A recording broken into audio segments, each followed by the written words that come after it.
नमस्कार, MT talk show में आप सभी का स्वागत है। मैं हूं साक्षी शर्मा। जल्द ही नवरात्रि आने वाली हैं और ऐसे में पंडितों और ब्राह्मण और ज्योतिषियों का महत्व काफी ज्यादा बढ़ जाता है। और इसी विषय पर आज ज्योतिषी जैसे विषय पर बात करेंगे हम ज्योतिष्य सुरेश दुबे जी से, जो आज हमको बताएंगे कि ज्योतिषी एक अंधविश्वास है या विज्ञान। तो आइए उनसे बातचीत शुरू करते हैं। सबसे पहले तो आपका हमारे टॉक शो में बहुत बहुत स्वागत है सुरेश जी। धन्यवाद आपका। मैं सबसे पहले आपसे एक साधारण सा सवाल करूंगी कि ये जो ज्योतिषी है ये अंधविश्वास है या एक विज्ञान है? देखिए, अगर बहुत संक्षिप्त में आपको बताएं, शॉर्ट में, जी, ज्योतिष से विज्ञान है और बहुत ही अकाटिक विज्ञान है। विज्ञान के पहुंच से आगे है ये। पर हमारे समाज में ज्योतिषियों का जो चलन को इतना ज्यादा बढ़ा दिया गया है, जब से सोशल मीडिया आ गया है और सोशल मीडिया कॉन्टेक्ट लोग जुड़ना शुरू किए हैं, तो ज्योतिषियों जैसे बाढ़ सी आ गई हो। देखिए, ज्योतिष को आपको पहले सीखना पड़ेगा, जानना पड़ेगा, समझना पड़ेगा, और उसके बाद आप इम्प्लीमेंट करेंगे तो ज्योतिष आपको सटीक तरीके से सारी चीजें आपको बताएगा। अगर नहीं तो आजकल जो कर्मकांडी पंडित हैं, जो पूजा कराते हैं, पाठ कराते हैं, यज्ञ कराते हैं, अनुष्ठान करते हैं, पहले आपको समझ लीजिए वो पंडित और ज्योतिषी जो कर्मकांड करते हैं और जो ज्योतिषी, दोनों बिल्कुल डिफरेंट चीज हैं। ज्योतिषी को जरूरी नहीं हो कर्मकांड कराए। कर्मकांड वाला थोड़ा सा चूंकि पत्रा देखना उसको आता है, ग्रह नक्षत्रों के बारे में जानकारी उसको है, उस आधार पे वो कुछ ना कुछ करके और ज्योतिष बनता है, ग्रहों को विवेचना भी कर देता है। जबकि ज्योतिष का फलित का जो एक खंड है, ज्योतिष 3 भाग में है, गणित है, स्कंध है, वो होरा है। होरा मतलब फलित। फलित इतना कठिन, इतना डिफिकल्ट, इतना गहरा विषय है कि उसके ऊपर तो समझिए कि फलित करना आसान नहीं होता है। और लोग जो नीचे थोड़ा सा गणित जान जाते हैं, सिद्धांत जान जाते हैं, तो वो फलित ऐसा करने लगते हैं और तभी यहीं जाकर कंट्राडिक्शन शुरू होता है, क्योंकि फलित की पकड़ आपकी नहीं है। फलित साधना का विषय है। फलित जितने ज्यादा कुंडली आप देखेंगे उसके आधार पे फलित निकलता है। और ये सब ना करके कम मतलब मेच्योरिटी, कम मेच्योरिटी पे हम लोग प्रेडिक्शन करने लगते हैं। या खाली उम्र मत देखें, यहाँ पे कोई बहुत ज़्यादा उम्र का हो भी बिल्कुल नहीं कह सकता, क्योंकि उसका ज्ञान उस क्षेत्र कम होता है। तो आप ज्योतिष को बिल्कुल विज्ञान मानिए। और वो ऐसे मैं आपको बहुत सारे उदाहरण दे सकता हूँ। जो ज्योतिषी लोग होते हैं वो किस आधार पे जो है भविष्य की बातों का अनुमान लगाते हैं और कितना ये सटीक होता है? देखिए, ज्योतिष का जो हम लोग भविष्य का अनुमान लगाते हैं, आधार तो ज्योतिष पे समझ लीजिए हमारे जो 27 नक्षत्र हैं, है ना, 12 भाव हैं, 12 राशियां हैं और 9 ग्रह हैं। इनके आधार पे पूरा ज्योतिष की गणनाएं बनी हुई हैं। तो ज्योतिष जो है काल की गणना होती है। हमारे ब्रह्मांड में, हमारे जो सौर मंडल में जो ग्रह हैं, नक्षत्र हैं और तारे हैं, इनकी गणनाएं होती हैं, इनका कॉम्बिनेशन होता है। उसी को हम ज्योतिष के माध्यम से अध्ययन करते हैं और उसी माध्यम से हम ज्योतिष को फलीभूत करते हैं। पहला जो गणित पक्ष होता है तो उसमें सिद्धांत गणित जैसे हम अर्थमेटिक लगाते हैं, प्लस माइनस और गुणा भाग, ये 4 चीज़ें होती हैं। लेकिन 4 चीज़ से हम लोग गणित के बड़े बड़े इक्वेशन को, बड़े बड़े समीकरण को सॉल्व करते हैं। और चाहे कोई भी हो, ज्योमेट्री हो, बीजगणित हो, जो भी हो, बेसिकली 4 फंडामेंटल चीज होते हैं, प्लस माइनस इंटू और इधर ज्योतिष के हम लोग एक सिद्धांत होता है। पहले हम लोग सूत्र पे आएंगे, गणित पे आएंगे, जिससे हम लोग ग्रह को, नक्षत्र कहाँ है, ग्रह कहाँ है, उनको स्पष्ट करना, कुंडली में 12 भाव बनाना, उनको बैठाना, ये काम हम लोग करते हैं। उसके बाद हम लोग सिद्धांत, हम अच्छा इन जब फार्मूला, जब ये हमको गणित करना होता तो उसके एक सिद्धांत चाहिए ना, फार्मूला चाहिए ना। उस फार्मूला के आधार पर कोई चीज़ तय करते हैं, वो सिद्धांत बोलते हैं। ज्योतिष में कई सिद्धांत हैं, उस सिद्धांत के आधार पर ज्योतिष तय करता कि कैसे गणित लगाई जाए। आप काल की गणना इतना सूक्ष्म होता है कि आप लोग अनुमान नहीं लगा सकते हैं कि जो हम लोग सेकंड का भी होता है उसके भी कई पार्ट कई अंदर तक जा सकते हैं। पर इतना सटीक काल का गणना करने वाला भी कोई नहीं है और ना इतना कोई काल गणना आप करेगा। कंप्यूटर आ गए, सॉफ्टवेयर आ गए, कुंडली तैयार हो जाती है। तो हम आपको थोड़ा सा ये कहना चाहेंगे कि ये तीनों से गणित और सिद्धांत तो आदमी पारंगत हो सकता है, माहिर हो सकता है, और उसमें आपको फर्क कम से कम मिलेगा, लगभग एक जैसा मिलेगा। पर ज्योतिष में सबसे बड़ा विषय है जो आज हम लोगों को घुमा देता है, चकरा देता है, कि हम लोग ज्योतिष पे जब फलित करते हैं तो यही उंगली खड़ी होती है सब लोग एक जैसा फलित क्यों नहीं करते हैं। जी। यही सबसे बड़ा हम लोगों के साथ दुर्भाग्य है। अब फलित पूरी तरीके से आप पे डिपेंड करता है, आपको ग्रहों के कितने बढ़िया से पढ़ना आता है, उन ग्रहों के पे क्या क्या चीजें तय होती हैं आपको समझ होनी चाहिए। और सबसे बड़ा इसके अंदर दो चीजें होनी चाहिए, एक तो इष्ट की कृपा होनी चाहिए कि आपके वाणी पे सरस्वती जिसको हम बोलते हैं कि देखिए जीवन के छोटे से छोटे पहलू लेकर के बड़ा से बड़ा पहलू हमारी ज्योतिष विद्या से जाना जा सकता है, बताया जा सकता है। तो उसके लिए हमें इतना अनुभव भी चाहिए, है ना, और उसमें भगवान की कृपा भी चाहिए। जी, ये ग्रह नक्षत्र की जब बात आती है तो ये किसी भी जो आम व्यक्ति होते हैं उनके जीवन में किस तरह से प्रभावित होते हैं और कितना रोल होता है ग्रह नक्षत्र का? चलिए देखिए, एक बात ये होती है ना, यद पिंडे तद ब्रह्मांडे, जो पिंड में होता है वो ब्रह्मांड में होता है। बिल्कुल, जो आपके शरीर में 70% जल हमारे शरीर में भी है, और जो हम जहाँ ब्रह्मांड में, जो धरती पर है, ये भी 70% जल के साथ है यहाँ पे भी। तो जो ग्रह नक्षत्र होते हैं, एक ग्रह नक्षत्र जो हमारे सौर मंडल में है, जब हम पिंड ही ब्रह्मांड है, तो निश्चित बात है जो ब्रह्मांड सौर मंडल में आप देख रहे हैं, एक ब्रह्मांड मेरे अंदर होगा। तो मेरे शरीर के अंदर जो ब्रह्मांड है, जो नक्षत्र हैं, जो हमारे शरीर के अंदर जो भी ग्रह हैं, जो उनका स्थान हमारे शरीर में कहीं न कहीं उनका स्थान है ना, तो वो हमारे अंदर है वो। और वो मतलब जब जन्म लेते हैं तो वो जो ग्रह ब्रह्मांड वाले हमारे उस पार्ट में, जैसे हम लोग शरीर के 12 भावों 12 राशियों के आधार पर तय करते हैं कि कौन किस पार्ट से क्या विचार करेंगे हम, है ना, और किस भाव से क्या विचार करेंगे। फिर कालपुरुष कुंडली की संरचना करी गई, कल्पना करी गई है, उससे हम लोग कालपुरुष कुंडली को आधार मानकर उससे, और जो आप वर्तमान जब जन्म लेते हैं तो आपका किन भावों से क्या चीज प्रतिनिधित्व करेगा, ये हम लोग पता करते हैं कुंडली के द्वारा, और फिर उसके आधार पर आपको प्रिडिक्शन करते हैं। इसमें जितना ही आप मेहनत करेंगे, जितना ही गहराई से जाएंगे, जितना ही अनुभव होगा, ये समझ लीजिए अनुभव एक ऐसी चीज है जो आपको एकदम से नहीं आता है। आप प्रैक्टिस करते करते करते करते जब आप एक स्टेज बन जाता है कि अपनी इतनी कुंडली अध्ययन कर ली होती है, तो आपकी बातें सही करनी शुरू होती है।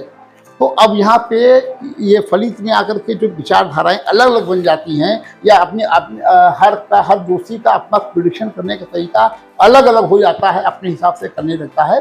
तो उनको पर ये समझ में आता है भाई कितनी इष्ट की कृपा है और कितना उसको अनुभव है। ज्ञान तो छोड़ दीजिए, ज्ञान तो किताबों में लिखा रहता है, सूर्य ग्रह से ये विचार करिए, चंद्रमा से ये विचार करिए, बुध से ये विचार करिए, लगन से ये विचार करिए, धन भाव, तृतीय भाव, पराक्रम भाव, चतुर्थ भाव, माता का विचार कहाँ से करना है, पिता का विचार कहाँ से करना, भाई बहन का विचार कहाँ से करना है, ये हम फिर वो हमारी तय होती है। ये ऑलमोस्ट बेसिक चीज़ें हैं, ये सभी को मालूम होती है। मेन चीज होती है हम उसको कैसे जी, अभी आपने जैसे कि बताया कि ज्योतिष जो है एक तरीके की विज्ञान है, तो अगर ये विज्ञान है तो किसी भी पूजा पाठ या अनुष्ठान करके इसके दोषों को दूर कैसे कर दिया जाए? यहाँ पे देखिए, यहाँ पे आपने जो सवाल किया है बहुत अच्छा सवाल किया है, और इसको समझना पड़ेगा कि आप सवाल क्या हमसे कर रही हैं, है ना। जैसे विज्ञान तो ही है, ज्योतिष में आज हम आज तो बड़े बड़े नासा में यहाँ पे वो ज्योतिष के खुल गए हैं, बड़े बड़े दूरबीन आ गए हैं जी। हमने हजारों वर्ष पहले ज्योतिष वेद विद्या है, और वेद के साथ साथ ज्योतिष का उसका 8वां अंग है, वेदांग है ये, ज्योतिष का वेद का 8वां अंग है, तब से ज्योतिष विद्या है। और ज्योतिष विद्या में जो पहले यहाँ तक थी, अभी तक भी मुसलमानों का अभी भी सिद्धांत ये है कि सूरज चक्कर काटता है, पृथ्वी चपटी है, रुकी हुई है, और सूर्य चक्कर काट रहा है। जबकि ये सिद्ध हो गया है कि आज साइंस ने सिद्ध कर दिया है कि पृथ्वी गोल है और पृथ्वी चक्कर काट रही है। पृथ्वी दो तरीके से चक्कर काट रही है, एक अपने धुरी पे गोल गोल काट रही है जो दिन रात बनाता है, एक अपने अक्षांश पे वो गति, एक सूर्य गति पूरा करती है जो 365 4 दिन में होता है।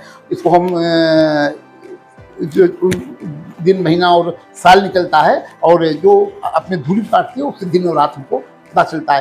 तो विज्ञान है, हमारे ऋषि मुनियों ने इतना ज़्यादा उनको था कि उनको अभी नंगी आंखों से उन्होंने ये जाना कि विज्ञान से आगे है। मैं इसे कह रहा हूँ कि ग्रहों की दूरी क्या है, ग्रहों परस्पर संबंध क्या है, किस जो परिकल्पना की गई है भत्सक मंडल के, जिस पर हर ग्रह सूर्य के चक्कर काट रहे हैं, वो के पथ क्या है, ये सब हम लोगों ने बिना दूरबीन के, बिना उसके हमारे ऋषि मुनियों ने नंगी आंखों से कोई ना कोई सिद्धांत तो रहा होगा ना करके उन्होंने निकाला। और जो उन्होंने निकाल दिया है आकाश पर सत्य है, और उसको कोई अब तक पलट नहीं सकता। उसका सबसे बड़ा उदाहरण हमारे यहाँ सूर्य ग्रहण चंद्र ग्रहण का है।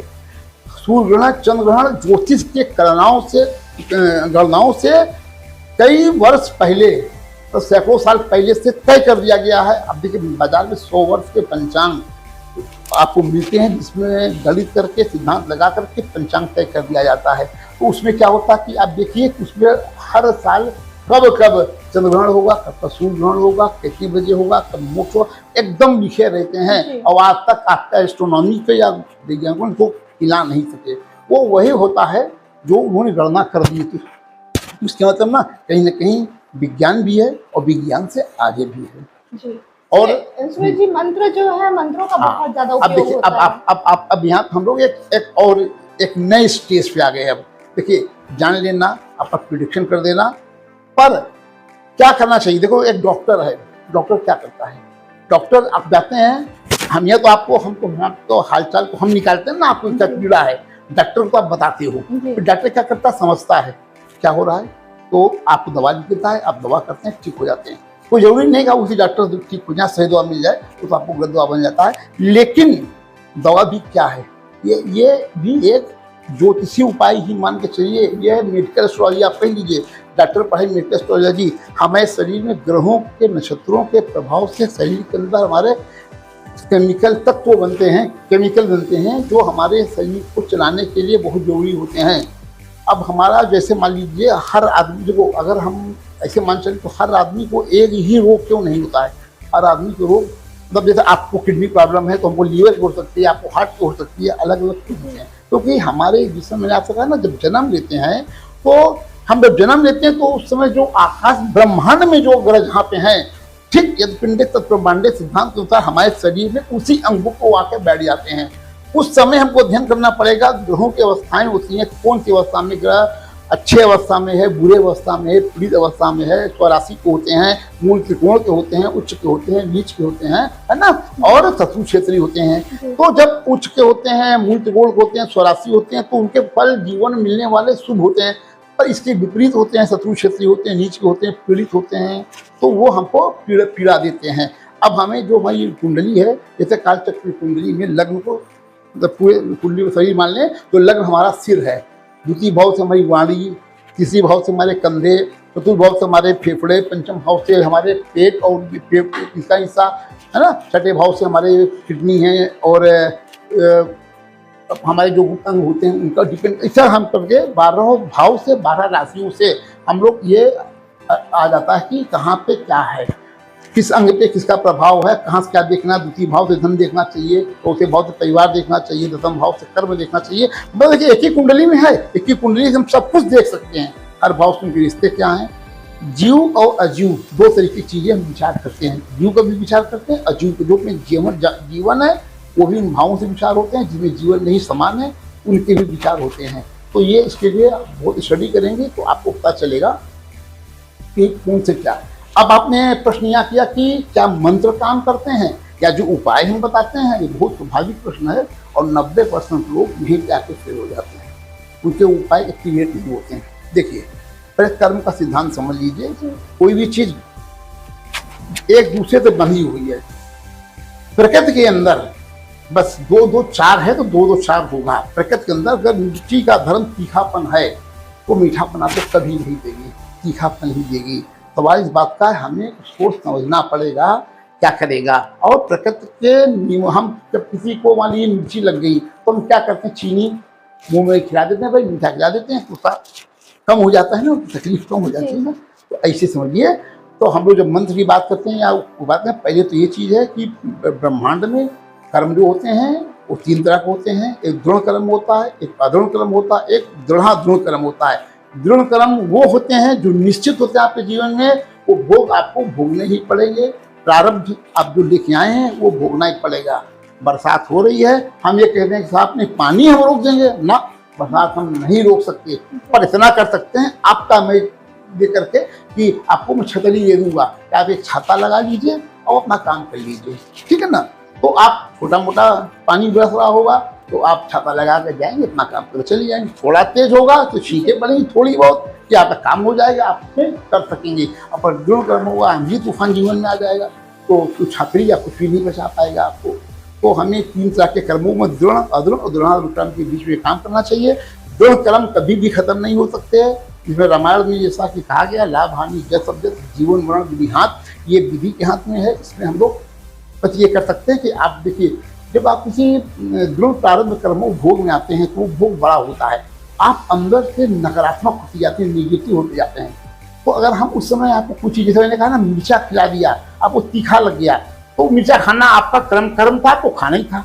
अब हमारे पास आई, अब मिर्चा तो गया तो उतना काम करेगा ना वो तो नहीं, पर हमने आपको एक मिठाई खिला दिया, चीनी खिला दिया, आपने मिर्चा का भी आपने भोग भोगा, पर मेरे पास आई तो मैंने आपको थोड़ा सा कम मीठा कर दिया, तो आपको राहत मिल गई। तो दृढ़ कर्म में हम राहत देते हैं, अदृढ़ कर्म को खत्म कर देते हैं। अदृढ़ कर्म जो होता है, जो छोटे छोटे कर्मों से बनता है, कुछ ऐसे कर्म जो अज्ञानतावश भूलवश हमसे छोटे छोटे, आपका दिल दुखा दिया, किसी जानवर दिल दुखा दिया, छोटे छोटे जो भी कर्म कर दिए, उसके प्रभाव से जो भी कर्म बना ऊपर पूर्णतः खत्म कर लेते हैं। थोड़ा सा उसको उपाय कर लेते हैं, उपाय में पॉजिटिव एनर्जी आपको हम दे देते हैं। जब आपके अंदर पॉजिटिव एनर्जी आ जाती है तो आप अपने चीज़ों को, जितनी नेगेटिव एनर्जी बनी उससे को कंट्रोल करके बैलेंस कर लेते हैं। और जो द्रोहाद्रोह कर्म है, उसमें ये होता है कि हम लोग बस उसके आपको ऐसा से सेफ्टी वाली बातें, वहाँ ऐसी सेफ्टी देंगे आपको, ऐसा उपाय दिया जाएगा आपको, जो करने से घटना को तो नहीं रोकेंगे, पर घटना का प्रभाव कम हो जाएगा। जैसे मान लीजिए आपको एक्सीडेंट का योग है, आप कुंडली दिखाने हमारे पास आई हैं, मैंने कुंडली खोला, आपका दिखाई, आपकी कुंडली में एक्सीडेंट हो गए, तगड़ा एक्सीडेंट हो गया, पर फिर मेरा सेकंड काम होगा, हम देखेंगे आपके कुंडली में आयु है या नहीं। अगर आपके कुंडली में आयु है तो मैं आपको उपाय बताऊंगा और आपको एक्सीडेंट हो जाएगा। हो सकता है कि आपको बाल बाल बच जाए एक्सीडेंट में भी। आपको कैसी, आपने कभी सुना भी होगा, लोग कहते भी हैं, या देखिए गाड़ी में इतनी भयंकर दुर्घटना हुई, लेकिन अगला आदमी जो अंदर बैठा बाल बाल बच गया, खांस भी नहीं आई, या छोटी मोटी छोटो उसका काम निकल गया। तो ये उपाय करने से ये फायदा होता है।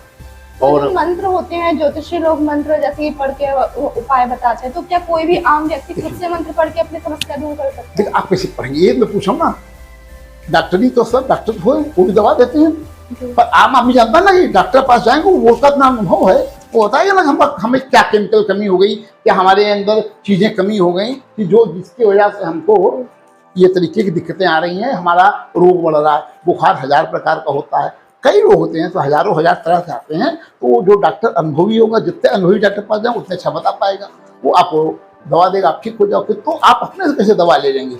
मंत्र, देखिए मंत्र का बहुत ताकत है। मंत्र वो समझ लीजिए, मंत्र क्या है, देखिए कहीं जरूरी नहीं कि मंत्र ही काम करे, ज्योतिष में आपको खूब अच्छे समझना है ना। देखिए मंत्र में एक ऐसी चीज है, मंत्र में अक्षर समझती है ना हम लोग, अक्षर, कई अक्षर का प्रयोग करते हैं, अक्षर से शब्द बनता है, शब्द से मंत्र बनता है। अक्षर में ही क्षर, अक्षर जो क्षरता ना हो, और जो हम बोलते हैं कि एक वाइब्रेशन होती है, उस वाइब्रेशन को एक निश्चित क्रम में बोलेंगे तो उसे वाइब्रेट होगा, जो उससे एनर्जी निकलेगी वो आपको बिल्कुल आपके, हम माकूल बताएंगे जो मंत्र, वो फिर वो आपके जो दिक्कत आपकी एनर्जी में, आपके सूक्ष्म में, आपके प्राण में, जब आप अपनी आवृत्ति निकालेंगे आपके अंदर जाएगा, आपके प्राणों में वो चीज़ें कंपन, वो एनर्जी डेवलप करेगा, वो एनर्जी उससे लड़के खत्म करती है। बस आपको देखना ये है कि कौन सा मंत्र कब किसको सूट करना है। एक उदाहरण दे रहा हूँ आपको, आपकी कुंडली में आप मेरे पास दिखाने आए, आपको कुछ प्रॉब्लम हो गई, आपने कहा कि साहब हम अस्वस्थ रहते हैं, या आपने कहा हमारी जॉब नहीं लग रही है। ठीक, हमने कुंडली आप असेसमेंट किया, मैंने बताया भाई आपके जॉब के कारक ग्रह सूर्य हैं और सूर्य पीड़ित हैं, उन पर राहु की दृष्टि है, युति है। देखिए पीड़ा बहुत तरीके से होती है, आप में शत्रु क्षेत्रीय नीच की होना, अन्य ग्रहों का प्रभाव होना, शत्रुओं से युत होना, खासतौर से जो तामसिक ग्रह राहु केतु शनि से युत होना, तो वो आपको उतने प्रभाव करेंगे। तो आपका जब वो सूर्य कमजोर हो गया तो आपका जो कि वो दशम भाव कर्म भाव का मालिक है, तो कैरियर में सबसे ज्यादा दिक्कत आपको पैदा करेंगे। हम उस समय आपको सूर्य का मंत्र बताएंगे, कैसे जपना है, क्या तरीका है, ये भी बताएंगे। न कि आपको हम बता देंगे नहीं साहब आप मंगल का कर लीजिए, राहु का कर लीजिए, शनि कर लीजिए। हम देखेंगे कौन कौन से कारक तत्व हैं वहाँ पर, जरूरी नहीं उस भाव पे और भी ग्रह हो सकते हैं, उस भाव पे नक्षत्रों का प्रभाव होता है, उनके भी प्रभाव को सम्मिलित रूप से चेक करेंगे, उसमें कौन विपरीत हैं, कौन पीड़ित हैं, तो आपको उसी हिसाब से मंत्र दिया जाएगा, मंत्र बताया जाएगा, जिसको आप करेंगे तो आप ठीक होंगे। मंत्र इसमें मुख्य रूप से 2 मंत्र बहुत प्रचलित हैं, बीज मंत्र, संतोष बीज मंत्र, और जो वैदिक मंत्र होते हैं। सबसे प्रभावशाली वैदिक मंत्र होते हैं, जो कि बड़े कठिन होते हैं, क्लिष्ट होते हैं। उनके मंत्रों में उतार चढ़ाव की गति होती है, बोलने की ध्वनि की ऊपर नीचे गति होती है। वो कठिन होता है, तो इससे बहुत खराब होता है। तो हम लोग जो कर्मकांडी पंडित इसको अध्ययन किए रहते हैं, मंत्रों पे काम करे रहते हैं, शुरू से सीखे रहते हैं। ये मंत्र की परंपरा हमारे यहाँ वेद काल तक कंठस्थ लिखा पढ़ी नहीं, याद कराए जाते हैं। वैदिक मंत्रों को याद कराए जाते हैं। छोटे छोटे बच्चे 3 साल 4 साल के आज भी बनारस में, साउथ में, हमारे इलाहाबाद में भी थे, अभी होंगे, जो कि गुरु परंपरा से ही बनते चले जा रहे हैं। तो वो वैदिक मंत्र का प्रभाव बहुत ज़्यादा होता है।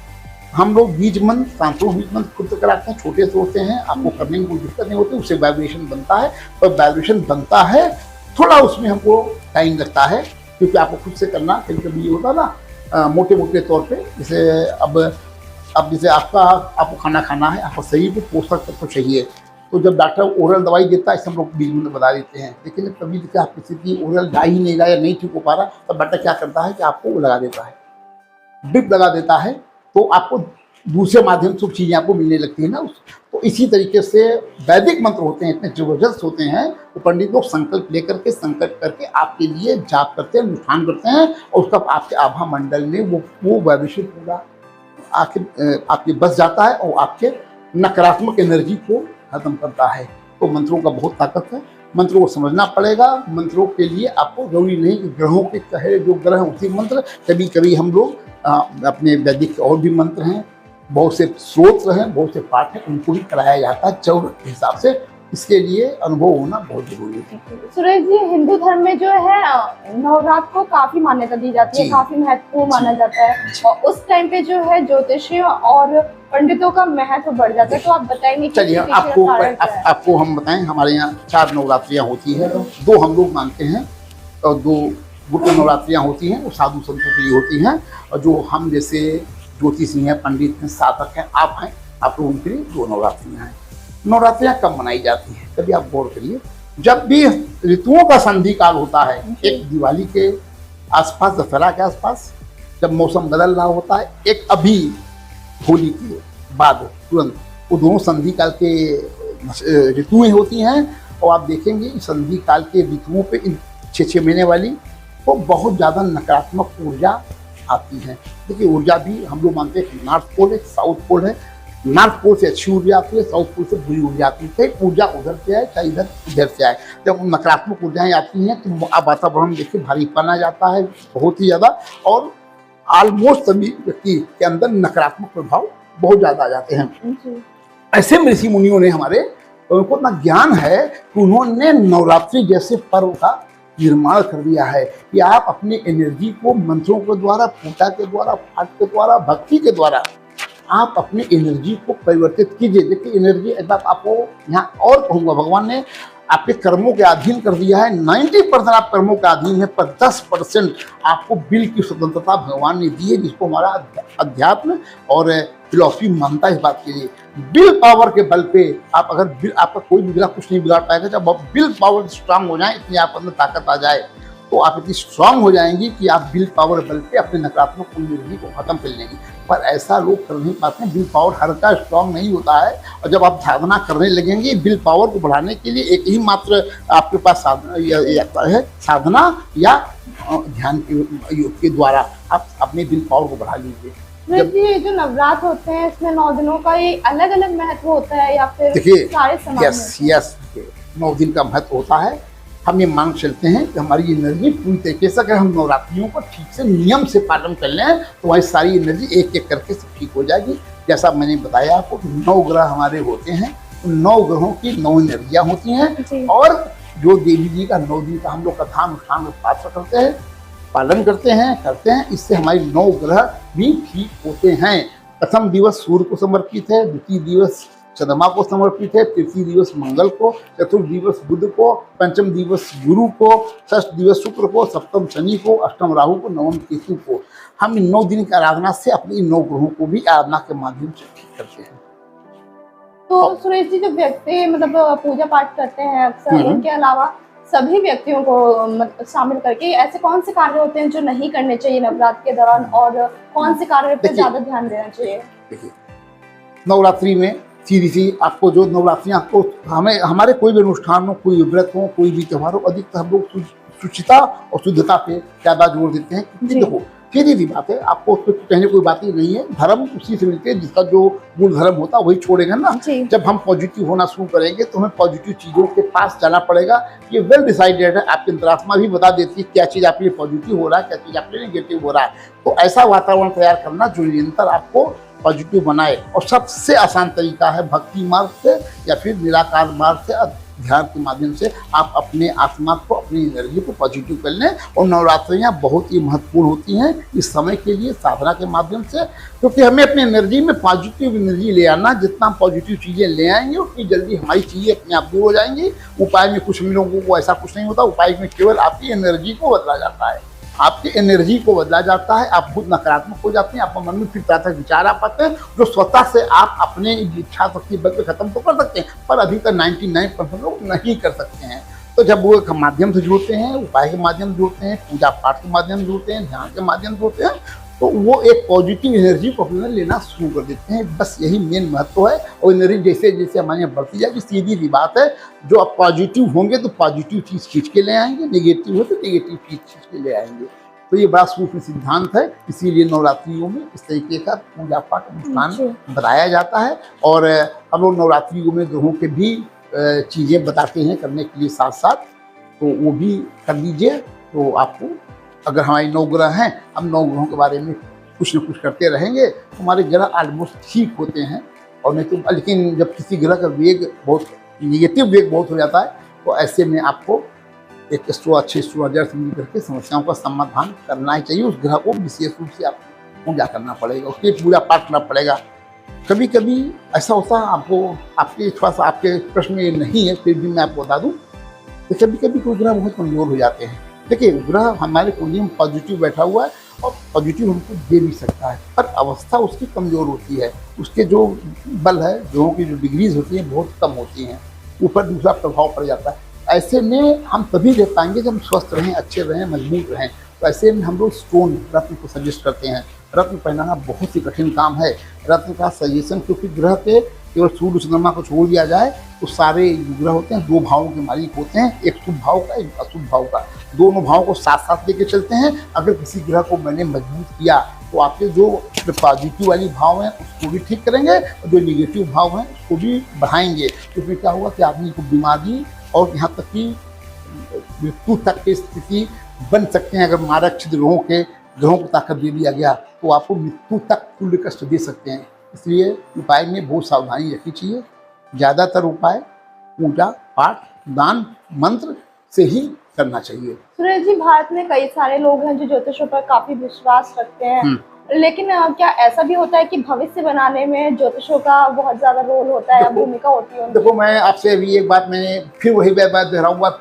इसको अब आपको बताऊं कि 2-4 साल पहले एक रिसर्च हुआ था ऑल ओवर इंडिया लेवल पे, जब और हो गया होगा, तो अखबार मैगजीन का बड़ा बोलबाला था।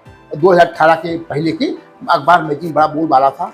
कोई भी ऐसा अखबार नहीं था, कोई भी ऐसा मैगजीन नहीं था देश से लेकर विदेश तक जिसमें राशिफल न लेके जाते हों। और किसी से बात करिए, अरे साहब राशिफल तो वैसे ही है, उसको मानते भी नहीं थे। और फिर जब सर्वे हुआ तो पाया गया सर्वाधिक पढ़ने वाला विषय ज्योतिष का राशिफल है। सर्वाधिक, सबसे ज्यादा पाठक उसी के हैं। मैं भी गंगा जमुना अखबार में राशिफल लिखा करता था। हमारे रविंद्र कालिया जी संपादक जी थे, उन्होंने हमको जोड़ा था अपने साथ। और कभी कभी ऐसा होता था वीकली राशिफल देता था। कभी कभी मैं नहीं पहुंचा पाता था, नहीं लिख पाता था किसी कारणवश, तो दबाव बनाते थे कि नहीं, ये जिस हफ्ते हम नहीं छापते हैं, और बहुत सारे हमें क्वेरी आ जाते हैं और हम जवाब दिए दुबे जी थक जाते हैं, चलिए मैं अपने अखबार को लेट कर एडजस्ट करूंगा, आप हमको एक दिन बाद ही सही, अभी लिखना शुरू करिए, 4 घंटे बाद दीजिए, तब तक बाकी आइटम सेट कर रहे हैं, फिर आपको 4 घंटे बाद सेट करके आप उठेंगे। तो समझिए कि क्या महत्व है ना। अब देखो, फिर अब बात यहाँ फिर आ जाएगी, मैं ये बात आपको फिर कहूँगा कि गड़बड़ कहाँ होती है ना। राशिफल बहुत सूक्ष्म होता है, 2.25 दिन के अंदर चंद्रमा गोचर होता है, और में 2.25 नक्षत्रों के बीच से चंद्रमा गुजरता है, तो उसी हिसाब से अलग अलग फल सूक्ष्म बनता जाता है। पर हम क्या करते हैं, एक राशि पढ़ते हैं, उसके आधार पर फल करते हैं, जो बहुत ही स्थूल होता है। 2.25 दिन में कम से कम तो लाखों बच्चे पैदा हो जाते हैं ना, हजारों बच्चे तो पैदा ही हो जाते होंगे, तो सबका भविष्य एक जैसा कैसे हो सकता है। फिर धीरे धीरे करके हम लोग नीचे आते हैं, फिर लगन कुंडली पाते हैं, फिर लगन कुंडली में भी हम लोग वर्गीकरण कर देते हैं। तो लगन 2 घंटे का होता है, तो 2 घंटे के अंदर भी नवमान से हम लोग अलग डिवाइड कर देते हैं कि स्वभाव में उस चीज़ों में परिवर्तन कर देते हैं।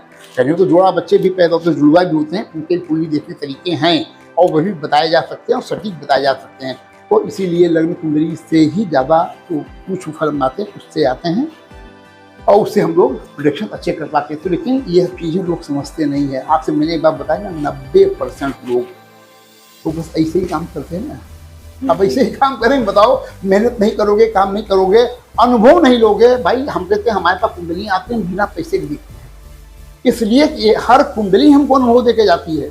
इसलिए नहीं कि हम पैसा कमाएंगे, पैसा पे आ जाएंगे तो फिर तो बेकार है, तो महीने 10 कुंडली नहीं देख पाएंगे। और हम अभी सोशल नेटवर्किंग जुड़े हुए हैं, व्हाट्सएप से जुड़े हुए हैं, सोशल मीडिया जुड़े हैं। आजकल एक ऐप में मैं लाइव भी आ रहा हूँ, वहाँ से तो हम उस ऐप में 1 घंटे में हमें रहना है। 20 लोग ऐसे रोज जुड़ते हैं हमसे और हमें सेवाएं देनी पड़ती। तो बस अगर हमें जानकारी होती तो हमें तुरंत, हमें तो अनुभव, जैसे आपको एक जैसा काम करने के लिए दिया, आप केमिस्ट्री पढ़ाती हैं, बहुत टफ विषय है ना, इंटर पढ़ा रही, BM पढ़ा, लेकिन आप रोज पढ़ाती रहेंगी तो फिर आपको टफ नहीं लगेगा ना। फिर एक दिन आप खड़ी रहेंगी, धड़ाधड़ आप पढ़ाना शुरू कर देंगे। और कोई ऐसे आदमी का केमिस्ट्री पढ़ाओ, कहते भैया जो पढ़ा दो तो पढ़ा पाएगा, नहीं पढ़ा पाएगा। सुरेश जी, देखा जाता है जो आजकल के नए लोग हैं, नई पीढ़ी है, वो इस ज्योतिषी में कम विश्वास रखते हैं, तो आप इसका क्या कारण? देखिए, अब आपको और एक छोटा उदाहरण दे दूं। अभी इंडिया का वर्ल्ड कप था, फाइनल में पहुंच गई थी जी। मीडिया वालों ने 31 इंडिया के टॉप लेवल के जोशी, जो टीवी के स्टार, उन्होंने अपना प्रचार करके स्टार बनकर 31 लोगों को बैठाया और उनसे कहा कि आप बताइए इंडिया वर्ल्ड कप जीतेगी कि नहीं। 21 के 21 ने कहा इंडिया वर्ल्ड कप जीतेगी, किसी ने ना नहीं कहा इंडिया वर्ल्ड कप हारेगी। अब आप बताइए, इसी से तो देखिए हम ही कहेंगे, बताओ आप नाक कटा दिए वहां बैठे। भाई आप समझिए ना, ज्योतिष के देखिए, ज्योतिष का एक पर ज्योतिष से कंट्रोल्ड है, पर हमें अनावश्यक चीजों में दखल नहीं करना चाहिए ना। कौन देश जीत रहा है, कौन कौन लोग खेल रहे हैं, उनके भाग्य क्या है। सबसे बड़ी चीज जब हम इस पर आ जाएंगे तो हमें देखना है कहाँ हो रहा है, किस देश पे हो रहा है, क्या बल है। इसके लिए हमारी संहिताएं, बृहद संहिता ग्रंथ बनी हुई है, जो हमें देश के लिए, राज्य के लिए, काल के लिए, दिशाओं के लिए और जो भी वहाँ हो रहे हैं घटनाओं के प्रति कौन सा बल मजबूत है, कमजोर है, इन सब पर अध्ययन करना चाहिए। अब आप बैठ गए, आपको अध्ययन तो है ही नहीं, काम तो है नहीं, आपने कर दिया, तो ज्योतिष विद्या को ज्योतिष लोग ही खराब कर रहे हैं। अगर सही तरीके, देखिए हम ये नहीं कहते, देखिए फिर मैं आपसे कह दूंगा 100% की बात बिल्कुल कोई नहीं करना चाहिए। इस समुद्र में गोता लगा करके मोती निकालने जैसी है। आप कितनी मोती पाते हैं कि आप खाली हाथ चले आते हैं, ये नहीं पता है। और 2-4 मोती मिल गए तो आप ये सब कुछ ठीक हो जाता। तो यही है कि आप समुद्र से मोती ढूंढिए और अपना व्यवसाय न चटकाइए, व्यवसाय न करिए। टीवी पे आकर प्रचार पाकर 11-11 21,000 फीस लेकर के आप पब्लिक को नहीं संतुष्ट कर पाओगे, उन चीज़ों को इफेक्ट नहीं कर पाओगे, तो ज्योतिष विद्या ही बदनाम होगी। अगर किसी ने 11,000 दे करके टीवी वाले ज्योतिषी से संपर्क किया और उन्होंने जो उपाय बताया नहीं सूझ किया, क्योंकि आप पता ही नहीं है, पेट दर्द हो रहा है, बुखार की दवा खिला रहे हो, कहाँ से ठीक होगा, है ना। तो आपको समझना पड़ेगा बिल्कुल गहराई के साथ। और ज्योतिष विद्या अकाट्य है। और उपाय मैं फिर बता दूं, उपाय एनर्जी चेंज करता है। उपाय मतलब होता है एनर्जी चेंज करना, आपके नेगेटिव एनर्जी को खत्म करके पॉजिटिव कर देना, और पॉजिटिव हो जाएगा, बिल्कुल ठीक हो जाएंगे। डॉक्टर भी जो दवा देता है शरीर में बने केमिकल के माध्यम से आपके विषैले तत्वों को खत्म करके आपके सभी तत्वों को समान रूप से प्रवाह करा देता है। इससे आप ठीक हो जाते हैं और काम करता है। मेरा कहना, ज्योतिष में डॉक्टरी जो मेडिकल साइंस है, ये भी ज्योतिष का एक पार्ट है। हमारे यहाँ 6ठे भाव से रोग का विचार और वहाँ से इसका विचार होता है, पहले से तय है।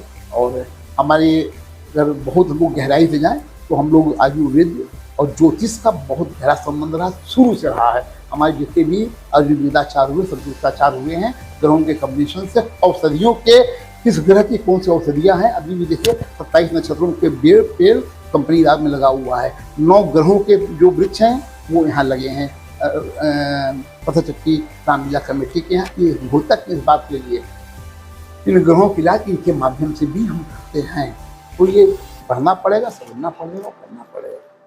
सर, आज के आधुनिक समय में तो जैसा कि देखा जाता है कि कंप्यूटर में भी अब कुंडली बनाने का ऐप आ गए हैं, कई सारी चीजें आ गई। तो क्या जो हाथ से बनाई हुई कुंडली होती है उसमें सदा अब यहाँ पे अब आप यहाँ समझ लीजिए, इतना क्लिष्ट है। हमारे जो ऋषि मुनि हमको सिखा के गए हैं कुंडली बनाने का मेथड इतना क्लिष्ट है, घटी पड़ा है ना, में कला विकला तक हम लोग गणित करते हैं, और एक एक चीज़ को हम लोग जैसा 1 घंटे मिनट में करते हैं, हम लोग वहाँ पे घट्टी उपला में करते हैं, है ना। 24 घंटे का हो रहा जो होता 60 घंटे का होता है, तो हम उस हिसाब से कन्वर्ट करना, उनको घंटे मिनट को बनाना, वो गणित और शब्दों को स्पष्ट करना, और जो सिद्धांत लगते हैं इतने लेंदी होते हैं कि हाथ से अंदरूनन कुंडलियाँ गलत भी बनती थी। जरा सा आपसे चूक हो जाए, आपने एम पीएम पर ध्यान नहीं दिया, या आप कुंडली जब जो स्पष्ट कर रहे थे, लग्न स्पष्ट कर रहे थे, उस समय आपने जरा सा चूक गए आप, तो आपका पूरा उल्टा हो जाएगा, गणित उल्टी हो जाएगी, लगन सब बदल जाएंगे। साइंस में आने से एक सबसे अच्छी बात है कंप्यूटर में आने पे, जो कुंडली के सॉफ्टवेयर को उन्हीं गणित, उन्हीं सिद्धांत के हिसाब से गणित को फिट किया गया है, जो बिना कंप्यूटर बिना किसी गलती के एक्यूरेसी के साथ आपकी गणित के सामने रख देता है। आज गणित पर मजबूत हुआ है तो आज फलित में भी दम आया है। ऐसे ऐसे एस्ट्रोलॉजर हैं, ऐसे ऐसे लोग अभी भी हैं जो उन्होंने फलित पे मेहनत किया, फलित पे काम किया, जिन्होंने काम किया आज भी अच्छे अच्छे प्रोडिक्शंस होते हैं, आपको लाभ मिलते हैं। तो उसके लिए आपको कंप्यूटर के आने से ये ज्योतिष जगत को बहुत बड़ा फायदा हुआ। सिद्धांत वही है, गणित वही है। जैसे कंप्यूटर में आपको डायरेक्शन देना होता है, सारी चीज़ें कंप्यूटर बना के आपको कर देता है। आप बिजनेस कर रहे हैं, जीएसटी निकालना, कंप्यूटर ने मेथड डाल दिया, ये परसेंट जीएसटी का जो बिक्री होता जाए वो निकाल देता है। ऐसे ज्योतिष में ही सब ग्रहों को हम लोगों ने मिला करके, हमारे जो आज के बच्चे जो टेक्नोलॉजी इसको डेवलप किया, उन्होंने बहुत मेहनत की है, एक एक चीज़ को कन्वर्ट करके उनको पाठ लिखना फिर बनाना। हाँ, ये देखो तब भी फर्क था, आज भी 4 पंचांग रख लोगे तो उसमें गणित में कोई ना कोई फर्क मिलेगा आपको। ऐसे ही सॉफ्टवेयर जितने बनते हैं कुछ ना कुछ उसके अंदर गणित में आप थोड़ा बहुत 19-20 का फर्क पाओगे।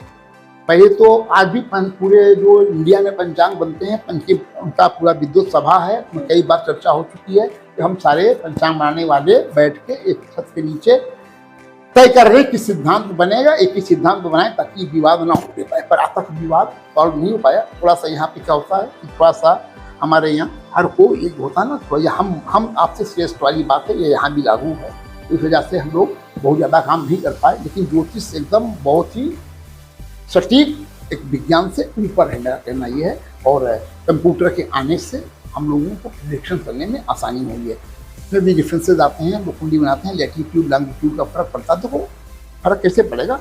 हमारा छां तो देशांतर गया कि पिन पॉइंट डिस्टेंस निकाल सकते हैं ज्योतिष से, पर जैसे हमने इलाहाबाद का भर दिया, अब जो लैटीट्यूड लॉन्गिट्यूड इलाहाबाद का है ना, जो हम यहाँ बैठा हूँ, अरे यहाँ तो कहीं रेखा मिर्जापुर से होते हुए कि जो विश्व रेखा गई हुई है, अब हम यहाँ पे इलाहाबाद ले लिए। अब इलाहाबाद के आप नॉर्थ पोर्शन पे जन्म हुआ, साउथ पोर्शन का किसी ने हमारे मध्य भाग का ही बनाया है इलाहाबाद का लैटीट्यूड लॉन्गिट्यूड लेकर के। लेकिन आप साउथ में बैठे हैं, नॉर्थ में बैठे हैं, और पूरब है और पश्चिम है, तो ऐसा नहीं है कि वहाँ पे थोड़ा बहुत फर्क तो आ जाएगा समय का, तो थोड़ा कैलकुलेशन तो वहाँ पे मिस्टेक हो सकती है, लेकिन वो उतना है, उतना क्षम्य है। उतने से हम लोग प्रोडक्शन में जब हम लोग वर कुंडलियों में जाते हैं, नौमान दसमान दोषांश से देखते हैं, तो फर्क हम लोग को समझ में आ जाता है। नहीं, थोड़ा सा इसमें फर्क है, क्योंकि यहाँ ये दिख रहा है, आपके साथ दिख रहा है, और नौमांस में ऐसा आसी बात दिखेगा, तो हम लोग अंदाज लगा लेते हैं कि नहीं ठीक है, थोड़ा सा लैटीट्यूड लॉन्गिट्यूड की वजह से ऐसा फर्क पड़ गया है।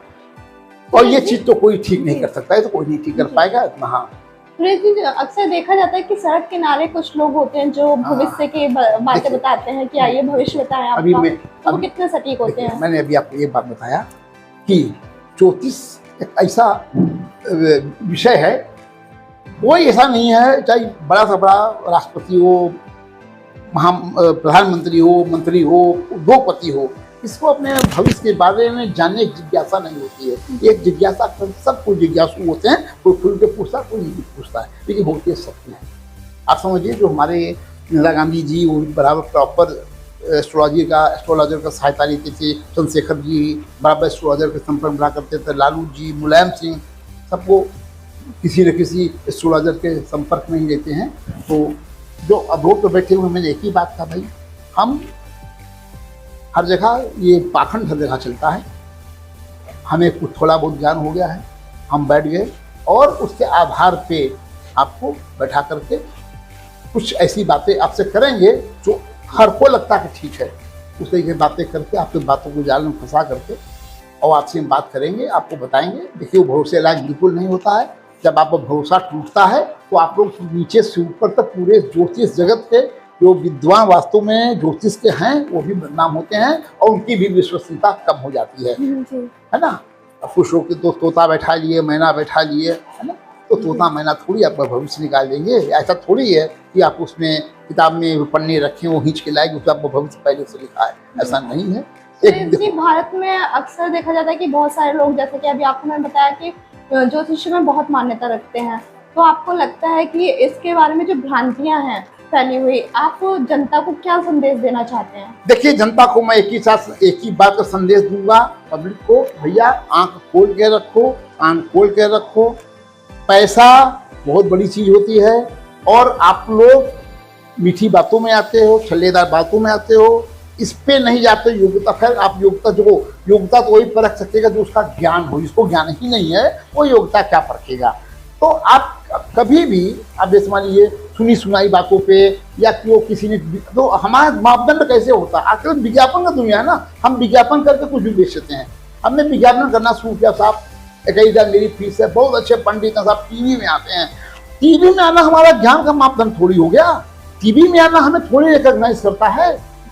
डॉक्टर तो है, डॉक्टर तो बिल्कुल पढ़ के आता है, डिग्री लेके आता है, लगाता है, दिखाता है, दवाएं देता है, आपको फायदा होता है, आपके पास दृष्टि। तो आप ऐसे जोशियों बारे में पता क्यों नहीं करते हैं? आप क्यों सोशल मीडिया पे लेना चाहते हैं? आप देखिए, जिससे मान लीजिए कोई भी जोशी है, वो आप उसके अगल बगल के लोगों से जो उससे संपर्क में आए हो, उनसे संपर्क करिए कि आप उनसे मिले हैं, उनसे किए हैं, आपको कैसा है कैसा नहीं है, आप फिर उनको भी जांच परख करके तब आजमाइए ना। और देखिए, ज्योतिष तो कैसे, मैं सब फिर कह रहा हूँ कि खिलवाड़ नहीं करना चाहिए। चलिए, अगर पूजा पाठ, देखिए पूजा पाठ का क्षय नहीं होता, दान पुण्य का क्षय नहीं होता, जो आप दान करेंगे उसका लगेगा, तो पूजा पाठ जो करेंगे उसका तो असर आएगा।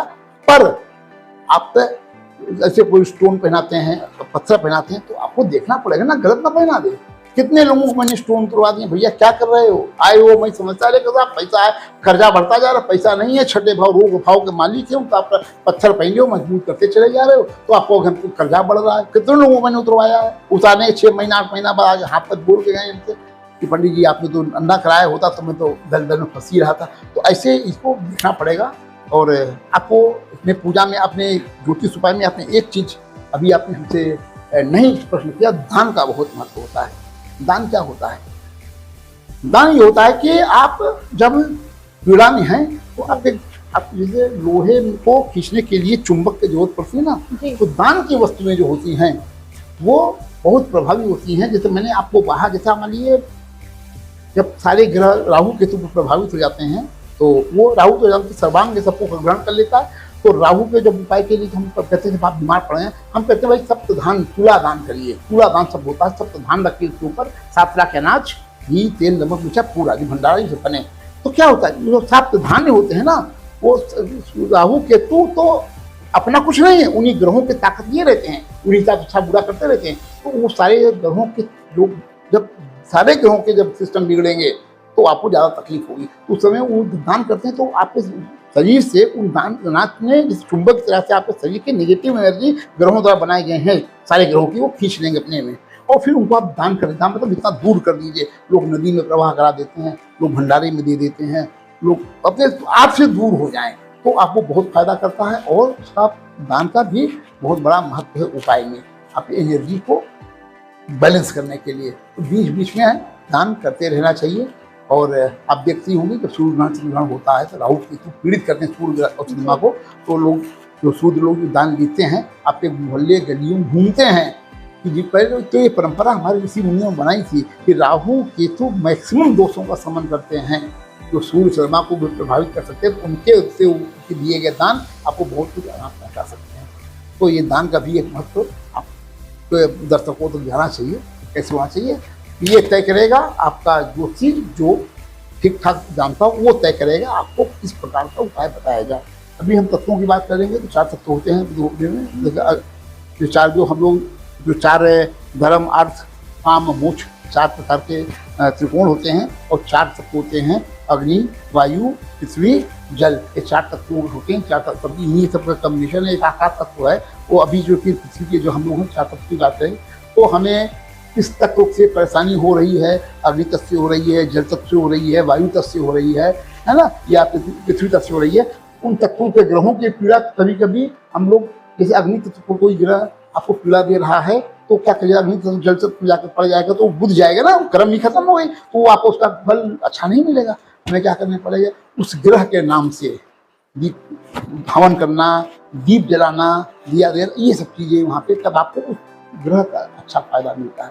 तो उपाय कराने के ऊपर है, कौन कराएगा, कैसा कराएगा, कैसे समझ पाएगा, कितना समझ पाएगा, और परिणाम सामने आते हैं।